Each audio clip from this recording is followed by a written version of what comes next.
Bismillahirrahmanirrahim. Assalamualaikum warahmatullahi wabarakatuh. Waalaikumsalam warahmatullahi Saya wabarakatuh. Ki Lubis bersama Mas Ahmad Junaidi. Kita hari ini membahas tentang dekonstruksi pembelajaran, ya Mas. Dekonstruksi pembelajaran. Monggo Mas, prolognya dibuka dulu Mas.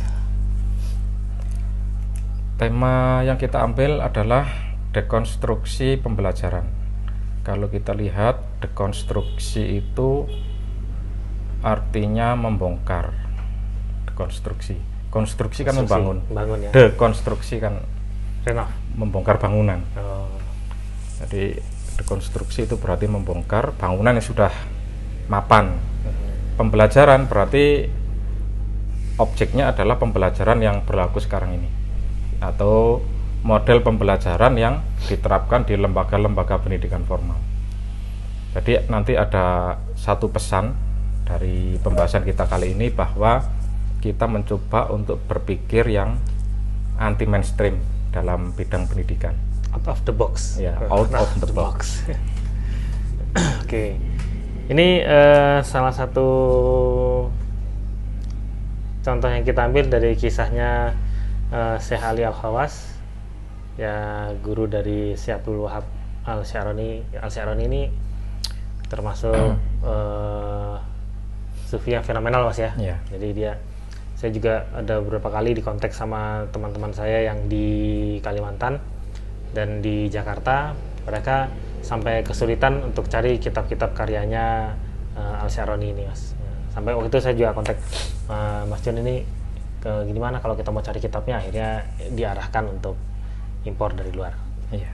Nah ini kalau dari kisahnya Syekh Abdul Wahab Al-Sya'rani ini bagaimana Mas? Maksudnya dia hidup pada masa apa, udah gitu sampai dia menjadi terkenal itu bagaimana Mas? Ya. Kalau kita lihat di kitabnya Syekh Abdul Wahab Al-Sya'rani yang berjudul Lawaqihul Anwar Al-Qudsiyah Al-Muntaqad Minal Futuhat Al-Makkiyah di Syekhil Akbar Khatmil Wilayah Al-Muhammadiyah Muhyiddin Ibnu Arabi. Kisah itu bisa kita temukan dalam kitab ini. Kitab ini 3 jilid. Jilid 1, 2, dan 3. Ini merupakan resum atau ringkasan dari kitab Al-Futuhat Al-Makkiyahnya Syekh Akbar Ibnu Arabi. Jadi meskipun kita hari ini membahas tentang orang lain, tapi masih berkaitan ya? Masih berkaitan. Okay. Nah ini nanti masih diringkas lagi Mas, jadi satu kitab yang namanya Al-Kibritul Ahmar. Diringkas lagi menjadi satu kitab. Jadi kalau yang Syekh Akbar berapa kitab Mas? Kalau ini ya? Kalau yang edisi ini 13, kalau yang edisi yang itu 9. Oh, diringkas jadi 3, ya. Diringkas lagi jadi 1. Jadi 1. Yang satu penulisnya sama Syekh Abdul Wahab Al-Sya'rani. Jadi nanti yang kita baca di sini adalah kisahnya Syekh Abdul Wahab Al-Sya'rani ketika memulai mendalami ilmu tasawuf dari seorang yang bernama Syekh Ali Al-Khawas, seorang yang diyakini punya ilmu laduni atau ilmu mauhub. Iya. Jadi beliau seorang alim tapi buta huruf. Ya. Nah ini bisa kita simpulkan bahwa ilmunya itu diperoleh tidak dari belajar secara formal. Ya karena di beberapa video kita sebelumnya yang kemarin tentang ilmu mauhub juga Mas ya, itu banyak sekali pertanyaan gitu loh. Bedanya ilmu mauhub dengan laduni apa? Udah gitu banyaklah pertanyaan-pertanyaan yang online maupun offline yang tanyakan tentang video kita kemarin itu Mas. Jadi masih banyak yang belum paham, Jadi anggapan masyarakat umumnya saat ini pokoknya sesuatu yang ilmu yang didapat secara gaib itu termasuk laduni, gitu intinya gitu Mas. Nah di sini nanti kita akan membahas bagian tentang itu juga. Makanya kita kasih contoh dari kisahnya Syekh Ali Al-Khawas dan Syekh Abdul Wahab Al-Sya'rani. Jadi gimana itu Mas? Al-Sya'rani ini hidupnya pada masa apa? Terus perjalanan dalam mencari ilmunya bagaimana Mas? Syekh Abdul Wahab Al-Sya'rani itu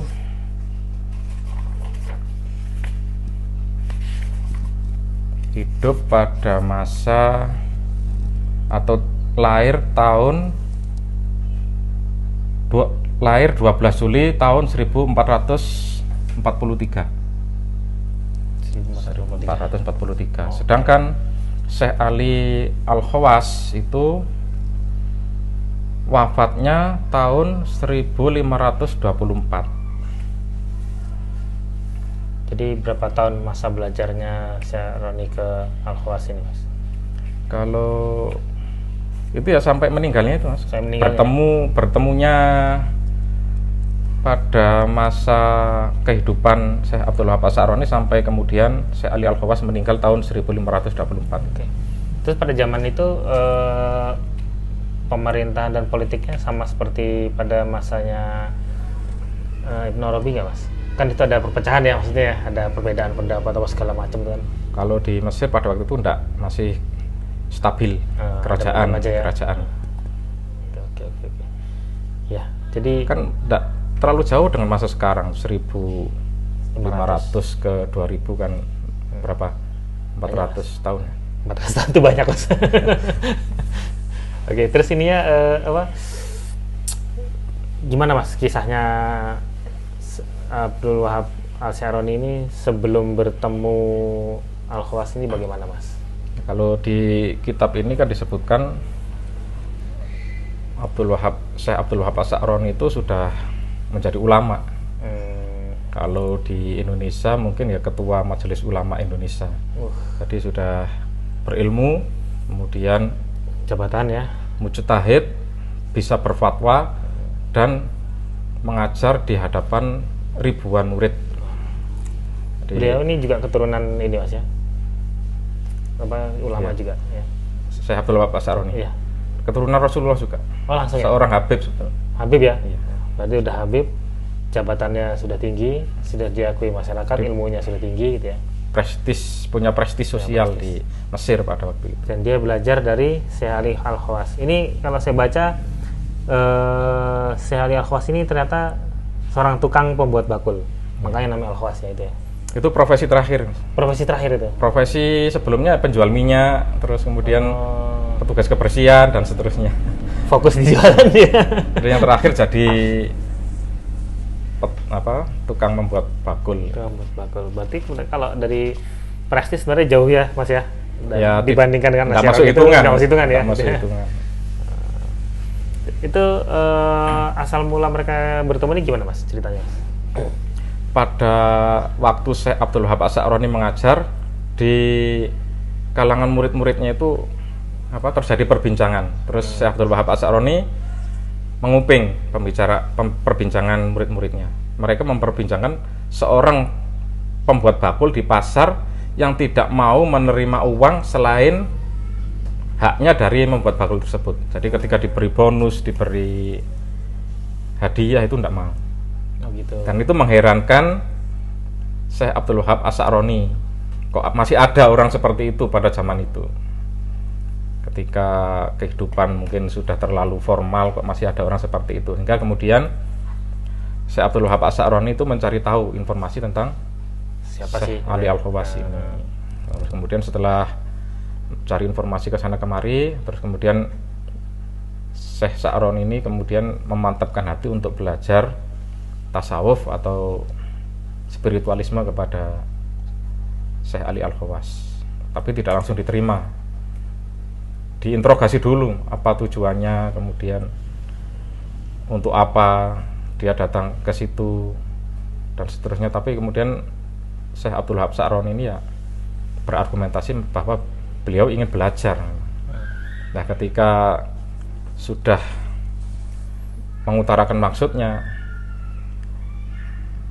dan Syekh Ali Al-Khawass menganggap memang Syekh Abdul Wahab As-Sa'roni ini punya potensi. Seandainya tidak punya potensi, tidak akan diterima. Oh, begitu ya. Tapi ketika dilihatnya sudah punya potensi pun ternyata di situ masih banyak ganjalan kalau pelajaran itu dilanjutkan atau dimulai. Maka dari sini kemudian Syekh Ali Al-Khawass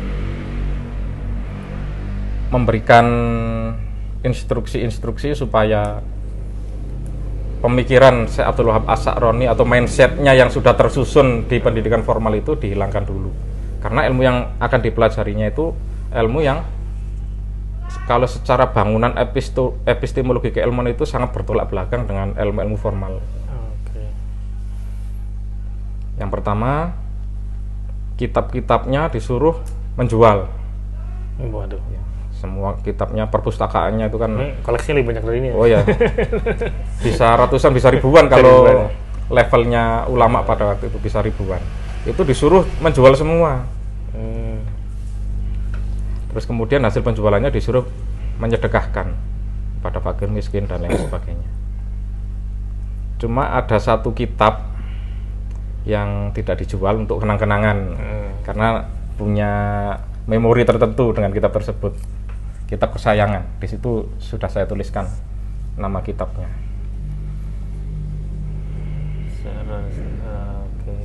Paragraf kedua. Kitabnya kecuali berjudul Syahr Jalal Al-Mulhala ala Minhaj. Catatan hasil diskusi para masyaikh di masa itu ya. Mengantarkan posisi cemerlang gitu. Jadi banyak catatan-catatannya di pinggir-pinggir kitabnya, di pinggir teksnya itu ada catatan-catatan penting. Kalau itu dijual ya hilang sudah. Tapi setelah dipikir-pikir, kalau itu tidak dijual berarti yang pertama Syekh Asy'aroni tidak taat kepada gurunya. Yang kedua, pemikiran-pemikirannya masih terpaku pada kitab tersebut sehingga kemudian dijual. Setelah habis, artinya referensi-referensi keilmuannya sudah habis semua. Yang kedua masih disuruh ada instruksi lagi. Yang kedua itu Syekh Asy'aroni tidak boleh mengajar dan belajar selama 1 tahun. Waduh. Tidak boleh melakukan aktivitas belajar mengajar selama 1 tahun. Untuk menghilangkan mindsetnya itu. Untuk menghilangkan mindsetnya supaya epistemologi keilmuan yang baru itu bisa masuk, itu mindset yang lama harus dinolkan semua, dibersihkan, dinolkan. Jadi kan pasti kalau tidak dibersihkan, ilmu yang bersifat batiniah itu kan bisa didebat, bisa diragukan dan sebagainya, itu harus dihindari supaya memudahkan masuknya ilmu tersebut. 1 tahun. 1 tahun itu. Koleksi kitabnya yang mungkin ribuan disuruh menjual semua, terus kemudian tidak boleh beraktivitas secara keilmuan selama 1 tahun. Terus kemudian datang lagi kepada Syekh Ali Al-Khawas. Itu pembelajaran belum dimulai, Mas? Belum. Setahun itu belum dimulai belum. Ya? Intinya, yowis kamu setahun kesana ya, dulu. Jadi pengangguran. Jadi pengangguran. Tidak bisa mikir apa-apa sudah. Nah, itu cobaan bener itu ujian itu. Bukan sesuatu yang mudah. Seorang ini ya, ulama tingkat tinggi ya maksudnya di zaman itu ya. Mesti manut sama orang pasar jualan bakul itu. Yang tidak dihiraukan orang. Tidak dihiraukan orang. Dan merubah mindset itu kan tidak mudah. Kita aja yang seumur hidup sudah dididik di lembaga formal mulai TK sampai hari ini. Terus setelah itu kejadiannya gimana, Mas? Terus kemudian datang lagi ke Syekh Ali Al-Khawas, kemudian langsung secara spiritual dikatakan kamu akan menemukan pencerahan, menemukan kasyaf atau al-fatah al-ilahi di sebuah tempat yang bernama Raudhatul Mikyas. Itu sebuah taman di pinggir Sungai Nil, di pinggir sungai, sepi. Kamu tunggu di situ, terus kemudian apa yang kamu dapatkan di situ nanti kamu tulis. Yang pertama, Syekh Abdul Wahab Asy'aroni membawa sebotol tinta dan pena, kertas untuk menangkap inspirasi di situ. Yang pertama kali dilakukan itu merenung, menunggu inspirasi. Setelah inspirasi sepertinya datang, langsung ditulis. Setelah itu dibacakan, pulang dibacakan kepada gurunya Syekh Ali Al-Khawas. Ternyata ketika dibacakan, Syekh Ali Al-Khawas itu langsung bisa mendeteksi ini bukan ilmu mauhub atau bukan ilmu laduni. Ini masih tercampur pemikiran sendiri. Iya, pemikiran akal rasional dari Syekh Abdul Wahab Asy'aroni. Langsung ditolak. Disuruh hapus. Disuruh menghilangkan. 7 lembar itu, Mas ya? Iya. kembar. Nah, dari sampai di sini dulu bisa kita ambil pelajaran. Yang pertama bahwa dari data sejarah ini kita tahu bahwa ada ilmu yang selain ilmu yang dipelajari oleh kebanyakan masyarakat pada saat Selain ilmu formal. Ya. di luar lembaga formal. Kalau di Al-Quran kan memang ada kisah Nabi Khidir dan Nabi Musa. Ya. Itu di Al-Quran. Semua orang tidak mungkin meragukan karena itu kitab suci. Tapi ini catatan sejarah, ada juga hal yang seperti itu. Ini merupakan bukti bahwa memang ilmu seperti itu ada. Yang kedua, sifat dari ilmu mauhub atau ilmu laduni ini tidak sama dengan ilmu formal atau teoritis yang kita pelajari di lembaga formal seperti sekolah, perguruan tinggi maupun pesantren. Ini bisa kita lihat bahwa Syekh Ali Al-Khawas itu orang yang buta huruf, artinya tidak mengenal ilmu formal. Ketika ada ilmu yang asing yang tidak beliau kuasai, itu langsung tahu ini ada ilmu asing yang masuk ke jangkauan pemikirannya. Jadi ketika Syekh Abdul Wahab As-Sa'roni menulis, terus kemudian ada proses berpikir, Syekh Ali Al-Khawas langsung tahu ini ilmu yang asing. Nah, bisa mendeteksi ini karena memang ilmu beliau itu ya ilmu yang tidak diperoleh melalui belajar formal. Jadi kalau di kalangan praktisi spiritual itu, Mas, mendapat pencerahan itu kan kita perlu merenung, diam diri merenung gitu kan. Kadang itu tercampur dengan olah pikir kita sendiri. Iya. Nah, itu yang tahu itu ya gurunya gitu kan. Gurunya tahu, oh ini salah nih, ini sebenarnya masih ada ini apa angan-angan kamu sendiri, kamu sendiri tidak murni gitu. Terus kalau kita ngeliat dari kisahnya si As-Sa'roni ini, dari seorang yang prestisnya sudah oke, punya jabatan, ya, diakui masyarakat, profesor lah gitu ya, diakui masyarakat pada masa itu, dan dia mau berguru ke orang yang jauh di bawahnya secara strata sosial, terus mau disuruh-suruh yang belum jelas tujuannya ke arah mana, dan resikonya berat, kerugiannya besar. Jadi ingat ini, Mas, salah satu cerita yang diceritain sama teman kita yang di kuil Carlos. Yang dia ada temannya ini belajar bela diri ke Jepang, terus satu masa dia pengen berguru di satu perguruan. Ini dia udah jadi atlet ya kan ya, udah terkenal, sudah jadi guru, sudah jadi atlet terkenal sampai dikirim ke Jepang. Dan satu masa dia pengen belajar ke satu guru lain, sama guru itu cuma disuruh diet atau gitu ya, kamu diet dulu katanya kan. Jadi belum dikasih ilmu disuruh diet dulu. Loh, kenapa disuruh diet ya kan? Ya karena tampilan kamu itu sudah mengundang orang untuk nyoba. Nah, oke, dia diet dulu, diet lama, baru disuruh melupakan ilmunya dulu, mulai lagi dari nol, kosong lagi gitu. Jadi memang tipe-tipe orang yang mengejar ilmu ini kan ada yang dia merasa butuh, ada yang dia merasa ya sudahlah, kalau memang dapat, kalau enggak ya sudah, ya seperti kayak sekolah gitu loh, Mas. Pokoknya masuk gitu. Kalau saya nggak butuh ya pokoknya saya absen gitu. Nah, ini kita lihat kan memang orang yang butuh ilmu, menggugurkan kewajiban gitu kan. Kalau ini kan memang orang yang butuh ilmu gitu kan. Jadi dia mengejar di situ ada ilmu. Gimana caranya saya harus dapat? Totalitasnya ada di situ gitu kan. Ini kalau dipikir pada masa itu beliau seperti itu, mungkin ada ini tuntutan dari keluarganya juga ya. Protes kan, ini gimana nih dapurnya nih selama setahun gitu kan. Cuma tidak dimasukkan ceritanya di sini ya. Kalau Jalaluddin Ar-Rumi dulu kan diprotes mahasiswanya, murid-muridnya ketika meninggalkan posisinya seperti Syekh Abdul Wahab As-Sa'roni ini, kemudian belajar kepada seorang sufi jalanan, Samsuddin At-Tabriz itu. Bahkan menurut cerita itu sufi jalanan ini dibunuh oleh mahasiswanya karena ditinggal oleh Rumi itu. Terus kemudian Rumi kan sedih, terus akhirnya membuat puisi-puisi itu. Itu ya sampai sekarang gitu ya. Pasti ada protes, ada yang merasa dirugikan dan lain sebagainya. Terus ini kan tadi kisahnya yang pertama, As-Sa'roni tadi habis tulis 7 lembar itu suruh hapus kan ya, suruh buang ya. Kelanjutannya gimana, Mas, itu Mas? Setelah itu, Mas. Nah, terus yang kedua melakukan perintah gurunya lagi, bawa tinta dan kertas dan pena ke tempat tersebut.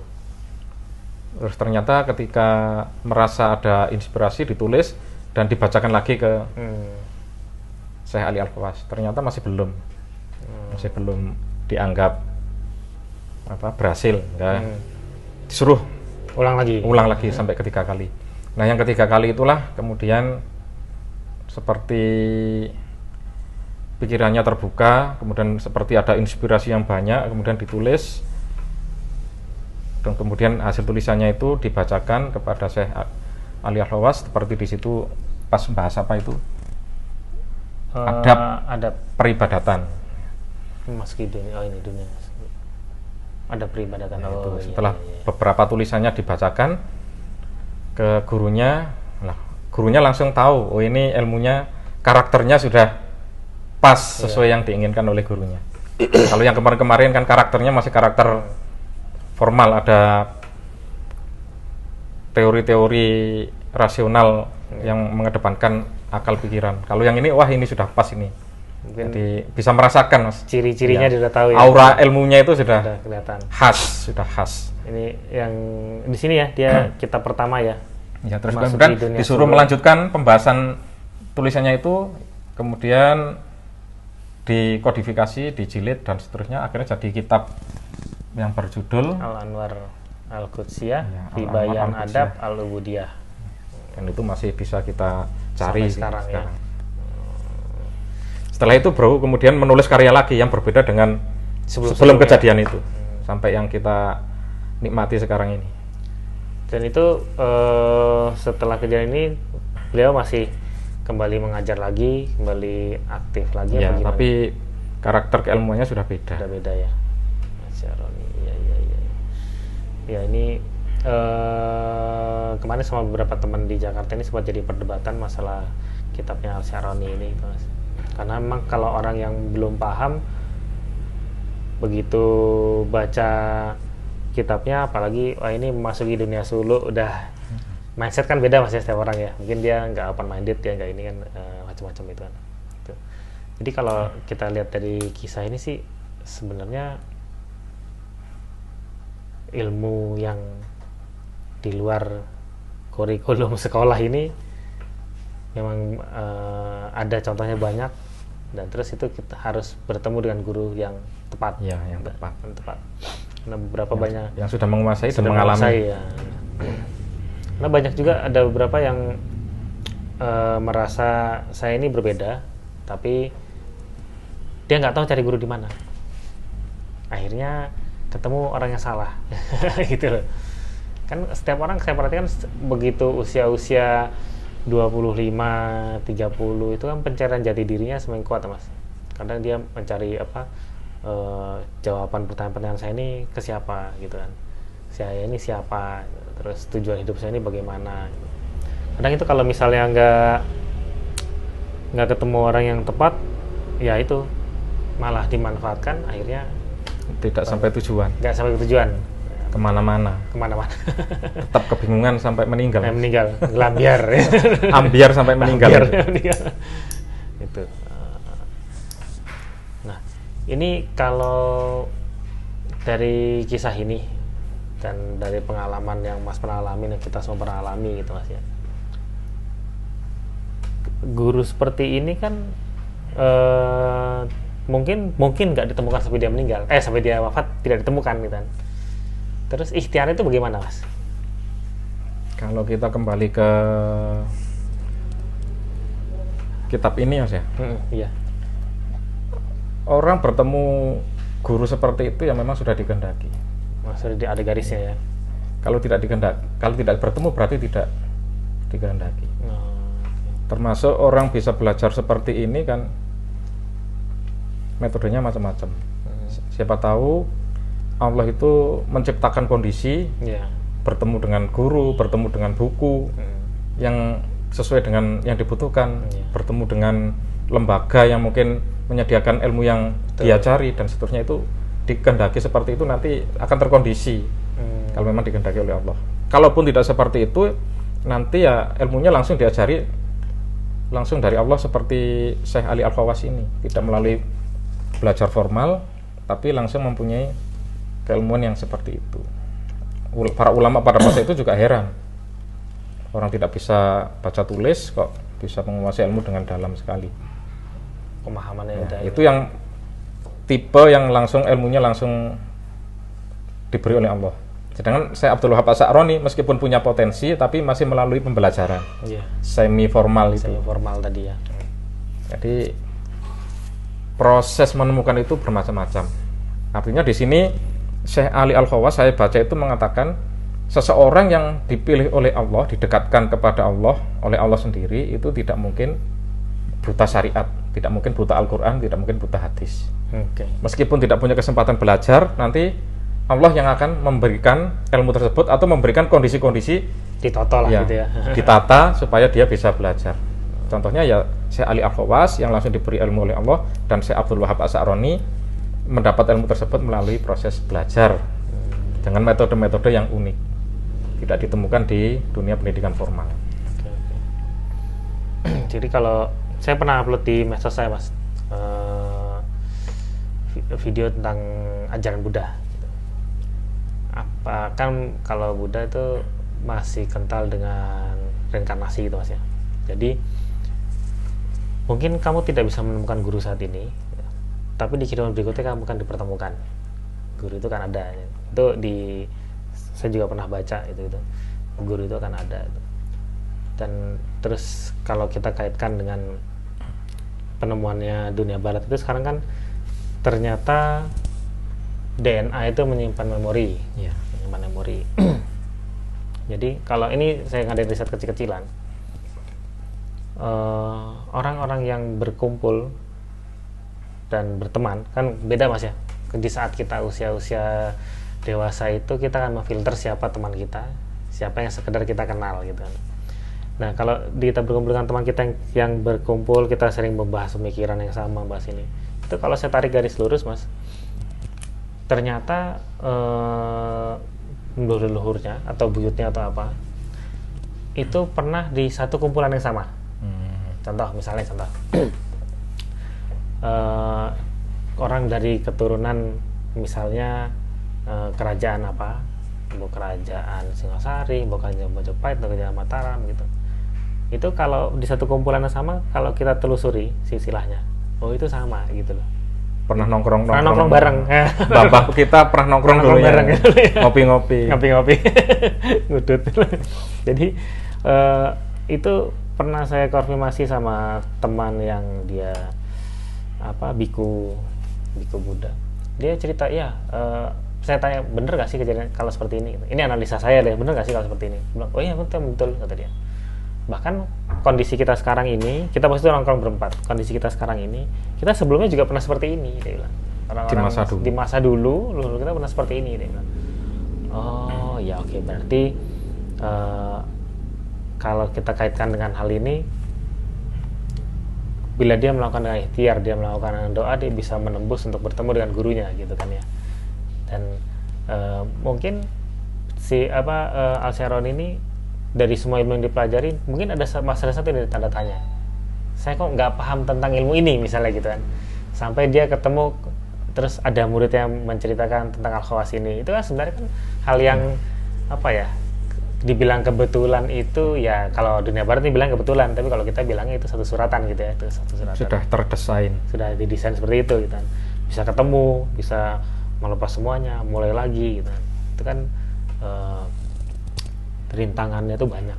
Mungkin kalau kita orang awam, alah gak usah lah menikmati yang ada sekarang aja gitu. Bukan hal penting menikmati yang ada sekarang aja gitu. Tapi kalau orang-orang yang seperti ini kan jadi masalah besar, tidak menemukan kebahagiaan.